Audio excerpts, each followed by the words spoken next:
warahmatullahi wabarakatuh. Assalamualaikum warahmatullahi wabarakatuh. Baik saudaraku, sekarang baru kita akan masuk amalan yang pertama atau sistem yang pertama. Mohon maaf,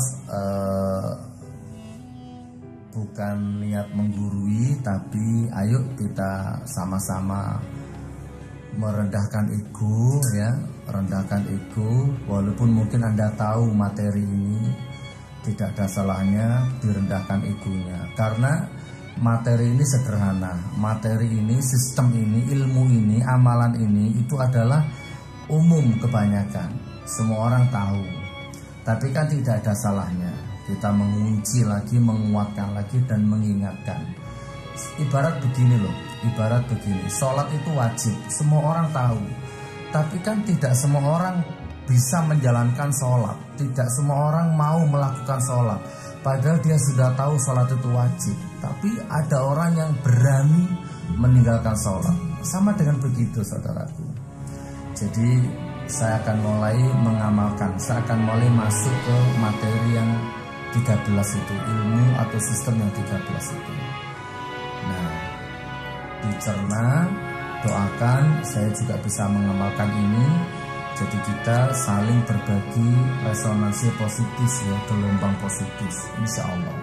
Amalkan ini demi Allah, wallahi Anda sukses. Amalkan ini demi Allah, wallahi Anda sukses. Jangan amalkan ini, bahkan langgar amalan ini, demi Allah, wallahi Anda hancur, Anda gak sukses. Hancur duniamu, hancur akhiratmu.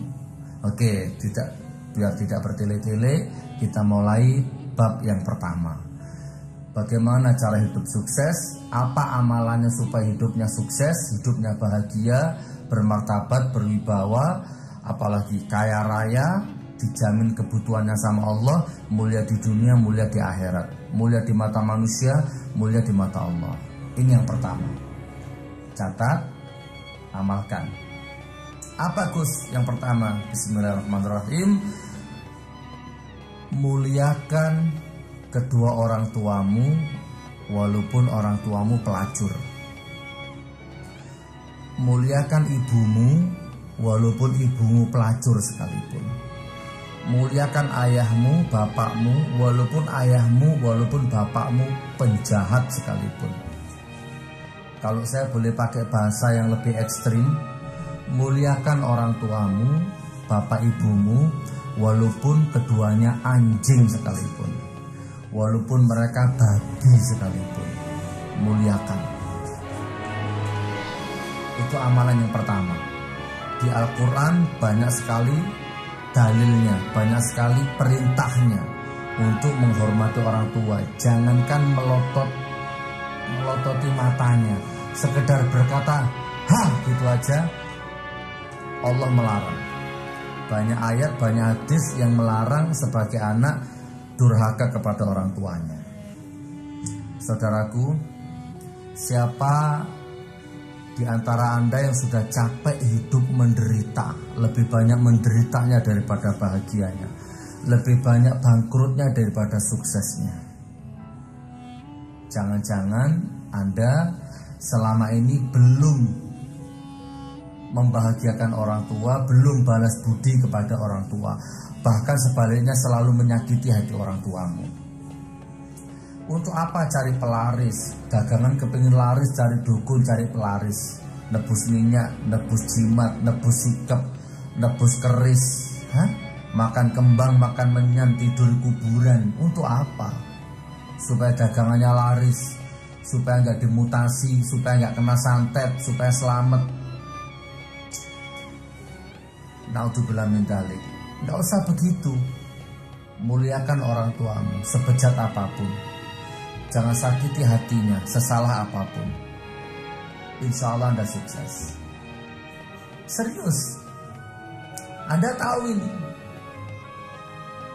Oke, saya sunting satu ibroh, ya. Saya sunting satu hikayat. Mudah-mudahan bisa memporak-porandakan seluruh isi dadamu yang penuh egois, yang penuh kesombongan, yang selama ini Anda meremehkan orang tuamu, Anda meremehkan orang tua Anda. Saya sunting satu cerita ya. Ini cerita ada di dalam kitab Mawaidul Suriyah pada zaman Nabi Musa. Agak saya percepat. Suatu ketika Nabi Musa dapat wahyu dari Allah. Hai Musa, berjalanlah kamu kurang lebih 30 hari atau 40 hari. Berjalan kamu ke arah sana. Di sana ada sebuah desa. Datanglah ke desa itu. Di sana ada seorang pemuda. Ciri-cirinya begini. Kamu belajarlah ilmu hikmah kepada pemuda itu. Dia akan jadi tamu kehormatanku kelak. Dia akan jadi tetanggamu di surga. Belajarlah kamu ke dia, kata Allah. Maka Nabi Musa melaksanakan wahyu itu. Nabi Musa berjalan, menyusuri jalan, sungai, hutan, nyebrang macam-macam untuk ketemu pemuda itu. Saya percepat, sampai akhirnya sampailah Nabi Musa ke desa itu. Ketemulah dengan pemuda itu. Yang dimaksud, ciri-cirinya persis sesuai dengan wahyu. Oke, secara singkat begini kurang lebihnya. Kalau saya artikan dengan bahasa dialektika secara kebudayaan sekarang ini. Assalamualaikum wahai pemuda. Jadi setelah Nabi Musa ketemu ya ke rumahnya orang anak muda itu, Assalamualaikum wahai pemuda. Terjadi dialog. Waalaikumsalam wahai kisana, wahai tuan, siapa Anda? Wahai anak muda, aku Musa. Aku Nabi Musa. Aku dapat wahyu dari Tuhan untuk datang ke sini. Aku menempuh perjalanan jauh ke sini untuk ketemu dirimu. Aku diperintahkan sama Allah, sama Tuhan untuk belajar ilmu hikmah kepadamu. Kira-kira kamu punya ilmu apa? Sampai Tuhan memerintahkanku belajar ilmu kepadamu. Apa? Amalan apa yang kamu punya wahai pemuda? Perhatikan saudaraku. Anak mudanya menjawab begini. Ini sambil saya modifikasi dialektikanya supaya masuk, supaya sampai pesannya ya. Anak mudanya jawab begini. Wahai Nabi Musa, sayang Anda datang di waktu yang kurang tepat, menjelang maghrib. Jam-jam segini aku punya agenda istiqomah. Aku punya kegiatan istiqomah yang tidak bisa aku tinggal. Jadi bagaimana? Anda tunggu atau Anda pulang saja, nanti suatu ketika Anda kesini lagi. Suatu saat Anda kembali lagi ke sini. Nabi Musa menjawab, lah kalau gitu aku datang di waktu yang tepat dong. Aku datang ke sini jauh-jauh untuk melihat amalan apa yang kamu punya, istiqomah apa, riyadhah istiqomah apa yang kamu punya. Jadi lebih baik aku tunggu saja. Aku sudah jauh-jauh perjalanan ke sini kok. Mana mungkin aku pulang. Aku tunggu aja di sini. Oh baik kalau gitu. Silakan ditunggu di ruang dalam. Jadi Nabi Musa duduk di ruangan tengah itu ya, ruangan rumah itu ya. Kemudian anak muda itu masuk ke dalam. Tidak lama kemudian teman-teman, anak muda tadi itu keluar sambil menggendong seekor babi yang hitam pekat, hitam legam, gemuk babinya itu, digendong lewat depannya Nabi Musa itu. Apa yang terjadi? Anda tahu reaksi Nabi Musa? Lek jari bahasa Jawa itu kaget. Apa lek jari bahasa Jawa? Jingkat. Gitu. Kan lewat depannya itu sambil gendong babi. Nabi Musa sontak, tiba-tiba hatinya galau. Dia intip itu anak muda itu dari dalam. Ternyata babinya dimandikan dengan penuh kasih sayang, dibersihkan belek-beleknya itu, disikat giginya, disampo, disabun, duburnya dibersihkan, dimandikan penuh kasih sayang. Bahkan sesekali air matanya pemuda itu meneteskan air mata, saking segitunya. Nabi Musa bergumam dalam hati, ya Rob, ini aku yang salah alamat atau bagaimana, kan begitu ya. Aku jauh-jauh datang ke sini belajar ilmu hikmah kepada seorang pemuda, ternyata sampai di sini pemudanya adalah pemelihara babi, penyayang babi. Wah, salah alamat aku ini. Galau kan? Oke, saya percepat. Dimasukkan itu babi.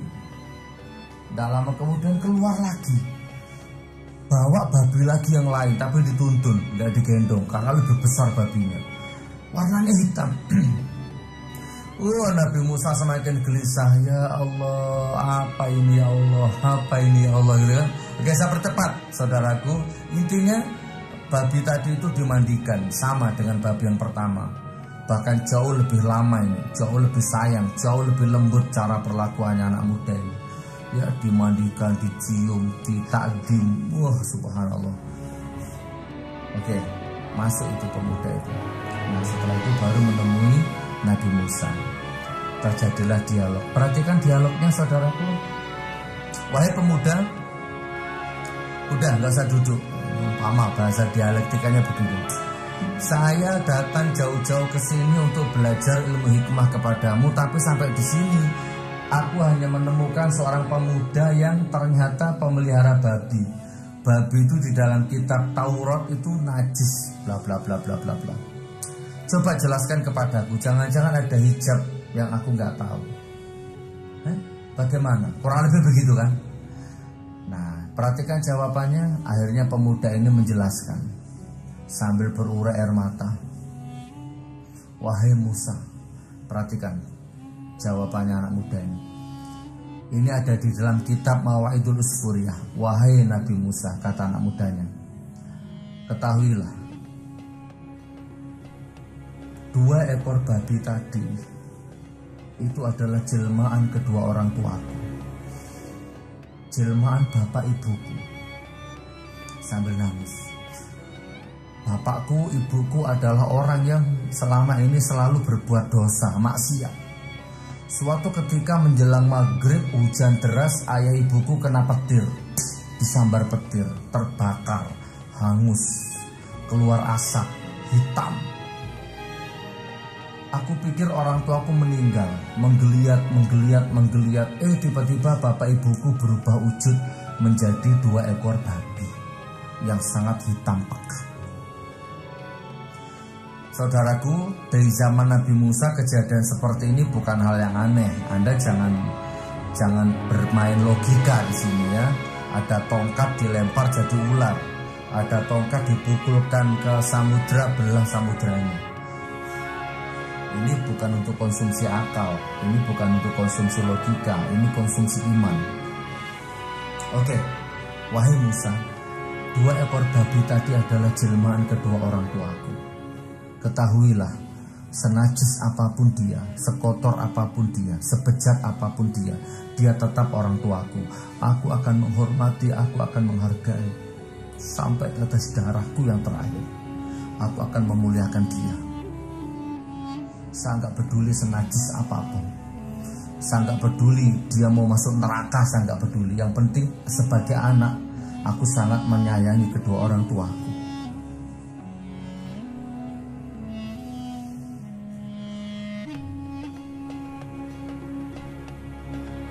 Perhatikan saudara itu, sepanggal kisah, perhatikan. Berakhir dialog itu, Nabi Musa pulang. Di Bukit Tursina Nabi Musa berdialog sama Allah. Ya Rob, aku sudah belajar ilmu hikmah kepada anak muda itu. Apa kira-kira? Bagaimana selanjutnya? Allah menjawab, ya, dialah anak muda yang besok akan aku sambut dengan penuh kemuliaan. Dia akan menjadi tetanggamu di surga kelak. Dan insya Allah ya, asal kamu tahu, 2 ekor babi orang tuanya tadi itu, dia akan aku masukkan ke surga sekalian. Karena dapat karomahnya, dapat fadilahnya, akhlaknya anak yang soleha, anak yang soleh.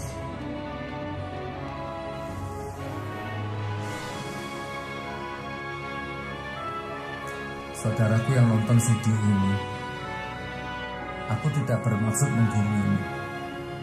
Demi Allah, supaya Anda tidak capek dalam hidup ini, buang-buang waktu percuma. Kerja keras, banting tulang, peras keringat, peras darah, peras air mata. Siang dibuat malam, malam dibuat siang. Kepala dibuat kaki, kaki dijadikan kepala. Untuk mengejar apa? Ngejar dunia, ngejar kekayaan, boleh. Tapi kalau orang tuamu tersakiti, orang tuamu teraniaya, buang-buang waktu. 1 miliar penghasilanmu, 1 miliar per hari penghasilanmu, profesor doktor titelmu. Jangankan S3, S20 sekalipun, Kalau orang tuamu terluka, hati orang tuamu tercabik, perasaan orang tuamu terdolimi, terkoyak-koyak, demi Allah, hancur hidupmu. Wallahi. Jadi ayo teman, supaya enggak buang-buang waktu mubazir, kita ambil jalan pintas. Jalan pintas menuju sukses, baik dunia, baik akhirat, baik finansial, baik kesehatan jasmani, kesehatan rohani. Jalan pintas apa?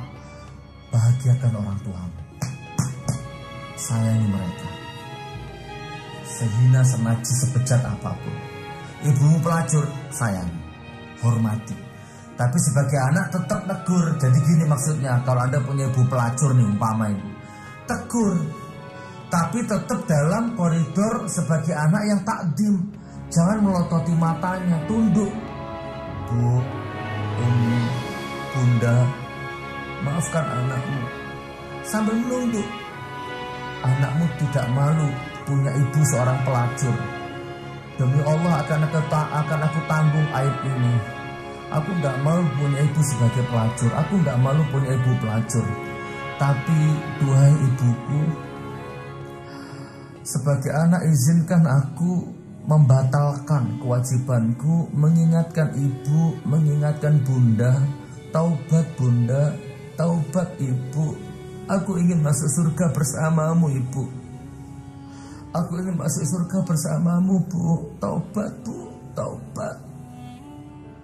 Tapi tetap menunduk, tetap dengan bahasa yang santun, tetap dicium tangannya. Maafkan anakmu bu, maafkan anakmu. Begitu. Biarkan dosa pelacurnya ibumu, akhlak ibumu sebagai pelacur menjadi urusan dia dengan Allah. Itu rahasia antara ibumu dengan Allah. Sementara dirimu sebagai anak tetap dalam koridor takdim. Anak ya apa tetap takdim kepada orang tua. Orang tuamu salah tetap dinasihati, saling mengingatkan, tapi tetap dalam kondisi yang tawadhu. Mohon maaf teman-temannya, agak panjang materi ini, tapi ini perlu. Maka ada kemungkinan, kalau Anda punya akhlak seperti ini, ada kemungkinan dirimu masuk surga karena punya akhlak yang takdim sama orang tua.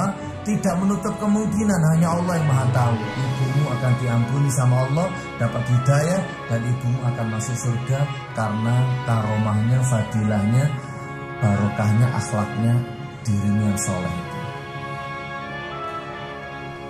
Saya pernah ada seorang anak. Mana HP ya, sebentar. Ada seorang anak, ada HP ya. Oke, ini anggap aja nih HP ya. Ada seorang anak suatu ketika ngobrol sama ibunya. Ibunya di Saudi sebagai TKW. Ibunya lagi telepon. Coba perhatikan. Tiba-tiba handphonenya ditaruh di meja, dia loudspeaker, dan dia ngobrol sama ibunya lewat HP. Dia nggak berani natap HP-nya. Dia tundukkan kepala. Assalamualaikum ibu. Waalaikumsalam nak, apa kabar? Baik bu. Bla bla bla bla bla bla bla bla bla bla. Anak ini terima telepon dari ibunya. Dia nggak berani natap handphonenya. Dia tundukkan kepala begini. Bayangkan seandainya dia ngobrol sama ibunya langsung tuh bagaimana? Ini di handphone loh. Dia tundukkan begini. Hati-hati bu ya, jaga kesehatan, jangan lupa makan. Assalamualaikum. Waalaikumsalam. Baru dimatikan HP-nya. Bayangkan kalau Anda punya anak yang punya akhlak seperti itu. Jawab. Selesai semua bab duniawi ini. Gimana Gus? Mana ada punya anak seperti itu? Ya kalau Anda nggak punya anak seperti itu, ya minimal sekarang dirimu yang jadi anak seperti itu. Kalau untuk orang tua itu sudah nggak ada batasnya, nungsek. Kamu bisa mengalahkan 1000 orang, tapi kalau di hadapan orang tuamu, kalahkan dirimu. Silahkan. Ya ego di depan orang silahkan, tapi kalau di depan orang tuamu, bunuh egomu. Anda akan sukses. Demi Allah. Baik saudaraku, saya akhiri ya. Ini sistem yang pertama, ini bab yang pertama. Apa? Muliakan orang tuamu sebejat apapun dia. Jangan sakiti hatinya, jangan koyak perasaannya.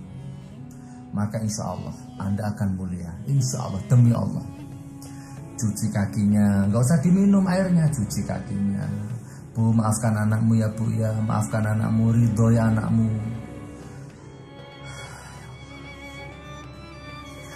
Insya Allah. Bismillahirrahmanirrahim. Saya doakan Anda menjadi anak yang memuliakan orang tuanya. Kalau Anda muliakan orang tuamu, besok Anda akan dimuliakan sama anak cucumu. Kalau Anda sakiti orang tuamu, maka kelak akan tiba masanya Anda akan disakiti sama anakmu, sama cucumu. Barakallah, barakallah, barakallah. Saya tutup materi yang pertama, saya tutup sistem yang pertama. Amalkan, jangan ditawar. Wassalamualaikum warahmatullahi wabarakatuh.